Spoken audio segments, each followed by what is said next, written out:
Take my lips and speak through them. Take our ears and hear through them. Take our hearts and set them on fire with love for thee. May I speak in the name of the living God. Amen.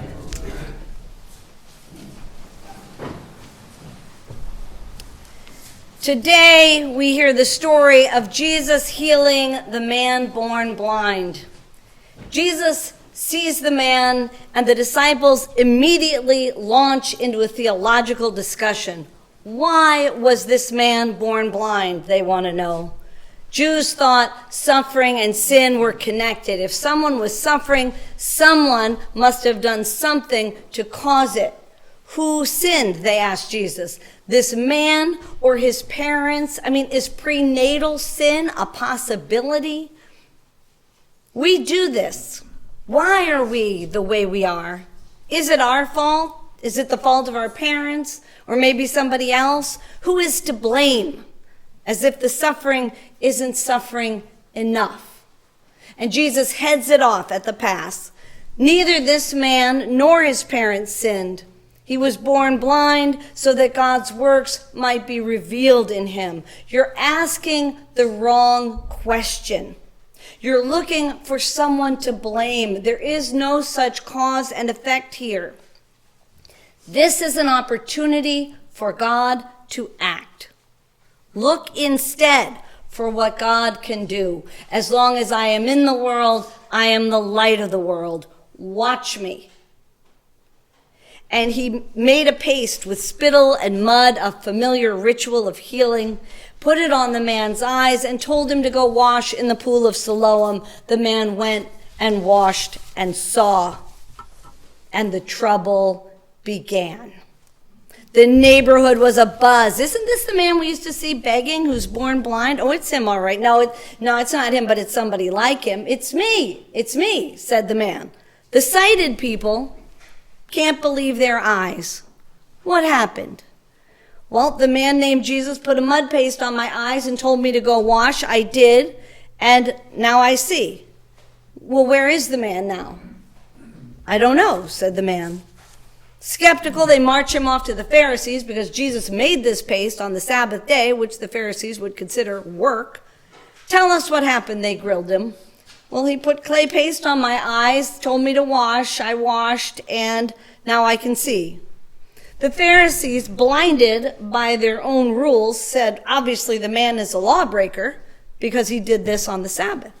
And others said, how can a bad man perform a God-revealing miracle like this? So they were divided. And they went back to the blind man and they said, so what do you say? You're the expert. Increasingly illuminated by the healing, the man no longer calls Jesus a man. He says he is a prophet. The Jewish leaders, still unable to see how this could be happening, called the parents of the man, now bright-eyed with sight. Is this your son? Was he formerly born blind? Yes, this is our son. He was born blind. We haven't a clue how he got his sight. Ask him. He's a grown man. He can speak for himself. They said that because they were intimidated. They were afraid of being excluded from the synagogue on account of Jesus. And that's why they said, go ask him. He's an adult. The Pharisees are getting more and more riled up. They call back the man who used to be blind and say, give credit to God. This man is an imposter. I don't know one way or the other, said the man. All I know is I once was blind, but now I see. The Pharisees, seeing less and less clearly, say to the man, tell us again how this happened. I've already told you, says the man. Why do you want to hear it again? Do you want to be his disciple? Well, they jumped all over him for that. You might be his disciples, they say. We're disciples of Moses. We don't know where this guy comes from, which the man born blind was like, well, that's rich. That's astonishing. You claim to know nothing about him, but the fact is, he opened my eyes. God doesn't do the bidding of sinners, but God does listen to one who worships him and obeys his will. Never since the world began Has anyone ever opened the eyes of a person born blind? If this man were not from God, he could do nothing. And they said, you were born in utter sin. You are dirt. How dare you take that tone with us? And they threw him out into the street. Holy cow, this man didn't even ask to be healed. When Jesus found the man had been driven out, he went looking for him. Let's just pause and take that in. When Jesus heard that the man had been driven out, he didn't send for him. He went looking for him. Like the shepherd who left the 99 to find the one that was lost. And when he found him, he said, do you believe in the Son of Man? And this poor beleaguered soul is saying, tell me who he is, that I might believe in him. You have seen him, says Jesus. The one who is speaking to you is he.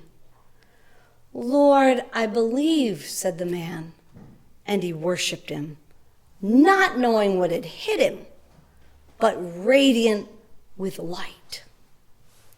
The formerly blind man increasingly sees who Jesus is. First, a man, then a prophet, then the Son of Man, and finally, worthy of worship.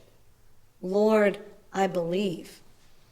Meanwhile, those who are sure they see, the skeptical neighbors and the bullying Pharisees, are revealed to be blind.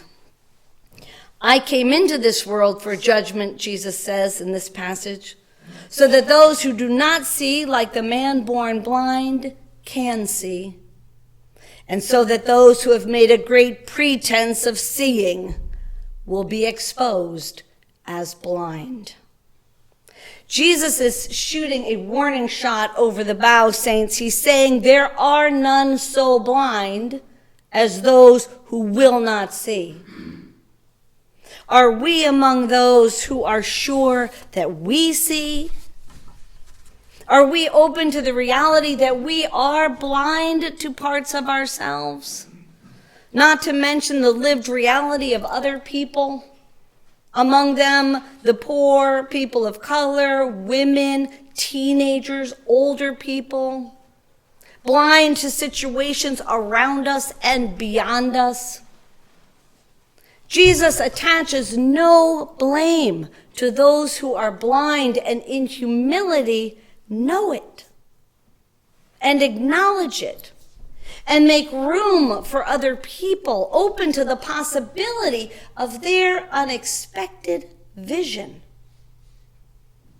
But he does have harsh words for those who insist they see, when in fact they are blind to the truth of who Jesus is and what Jesus is doing in the lives and circumstances of their neighbors. It's not only what would Jesus do.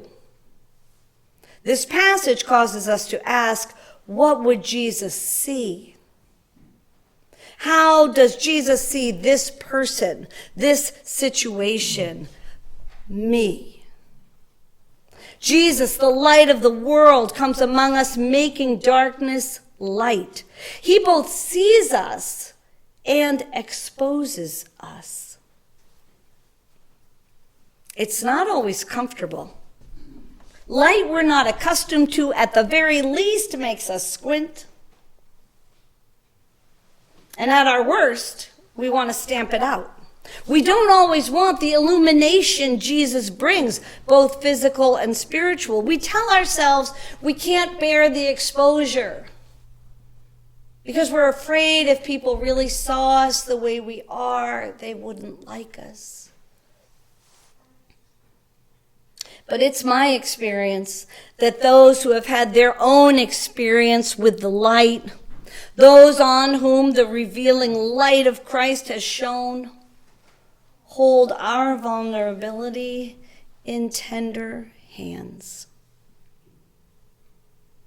They know the many ways that they were and are still blind to themselves and to others. They understand the disorientation of the man formerly born blind, suddenly seeing life and himself with unexpected clarity. John's gospel and his community that cherished and remembered this story had been rejected by the synagogue to which they yearned to belong. Like the man formerly born blind, they had been cast out for their belief in Jesus. And they had to create a new community that would celebrate the light of the world, shining in unexpected ways, in and through unexpected people. In people like Nicodemus, like the Samaritan woman at the well, like the man born blind, people like them. Saints, we don't need to be afraid to be vulnerable to the light. We don't need to be afraid of other people because Jesus sees us as we are and loves us. Loves us. When we're cast out in suffering and pain, Jesus doesn't send somebody else. Jesus comes to find us himself, yearning for us to see him. May it be so. Amen.